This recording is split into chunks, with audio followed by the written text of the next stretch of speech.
Mega fine कंपनीकडून वर्षानुवर्षे जलप्रदूषण. एमपीसीबी नाशिक कार्यालयावर कारवाई न केल्याचा आरोप. शेतजमीन नापीक व कादवा नदी 90% प्रदूषित. महाराष्ट्र प्रदूषण नियंत्रण मंडळ नाशिक कार्यालयाच्या नाकावर टिचून दिंडोरी तालुक्यातील मेगा फाईन कंपनी गेल्या अनेक वर्षांपासून जलप्रदूषण करत असल्याचा गंभीर आरोप स्थानिक शेतकऱ्यांनी केला आहे. स्थानिक शेतकऱ्यांच्या म्हणण्यानुसार सदर कंपनीच्या जलप्रदूषणाचे पुरावे गेल्या अनेक वर्षांपासून महाराष्ट्र प्रदूषण नियंत्रण मंडळाला देण्यात आले आहेत.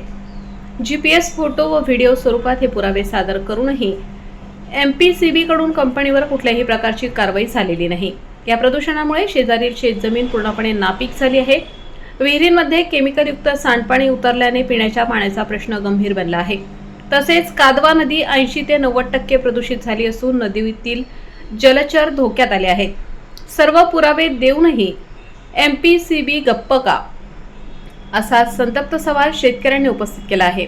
वारंवार तक्रारी करूनही प्रशासनाकडून कोणतेही उत्तर मिळत नसल्याने नागरिकांमध्ये प्रचंड नाराजी आहे. कंपनीच्या या बेजबाबदारपणामुळे शेती आणि पर्यावरणाचे मोठे नुकसान होत आहे. या प्रकरणी तात्काळ चौकशी करून दोषींवर कडक कारवाई करण्याची मागणी शेतकऱ्यांकडून होत आहे. वृत्तसंकलन. कंपनी आहे ते मेगा फाईन कंपनीचं हे केमिकलचं सांडपाणी त्यांनी सर्रासपणे बाहेर कसं सोडलेलं आहे ते तुम्ही बघा. आणि हे पाणी सरळ सरळ इथून एका ओहोळद्वारे हे डायरेक्ट कादवा नदीत सोडले जाते.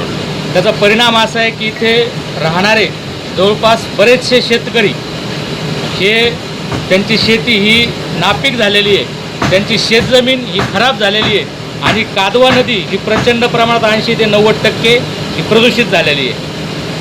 सांगण्याचा उद्देश हाच आहे की जवळपास 1999 पासून ही कंपनी इथे आहे. 1999 पासून ही कंपनी सातत्याने इथे प्रदूषण करते, तरीसुद्धा महाराष्ट्र प्रदूषण नियंत्रण मंडळ लक्ष देत नाही. इथले शेतकरी त्रस्त झालेत. सातत्याने महाराष्ट्र प्रदूषण नियंत्रण मंडळाला अर्ज आणि विनंत्या करतात, तरीसुद्धा कुठल्याही प्रकारची कारवाई होत नाही. गेल्या वर्षभरापासूनही आम्ही सातत्याने महाराष्ट्र प्रदूषण नियंत्रण मंडळाचे उपप्रादेशिक अधिकारी श्री पाकळे साहेब असतील किंवा प्रादेशिक अधिकारी किल्लेदार साहेब असतील किंवा सदस्य सचिव साहेब श्री रेखावर साहेब असतील यांना सातत्याने ईमेलद्वारे तसेच निवेदनं देऊनसुद्धा आम्ही कुठल्याही प्रकारची यांनी कारवाई केलेली नाही. आम्ही 6 जूनला पर्यावरण दिनाच्या दिवशी तिथला एक लाईव्ह व्हिडिओ करून तुम्हाला दाखवलं होतं की कशा प्रकारे प्रदूषण होतं आहे.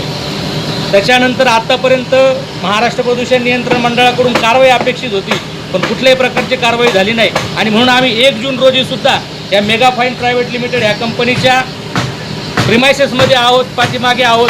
आणि तुम्ही बघू शकता की किती कशा घाण पद्धतीने हे केमिकल पाणी यांनी इथून सोडलेलं आहे आणि हे प्रचंड प्रमाणात प्रदूषण करत आहे. आम्ही पुन्हा एकदा महाराष्ट्र प्रदूषण नियंत्रण मंडळ असेल यांना विनंती करतो की त्यांनी याच्यावरती तात्काळ लक्ष द्यावं.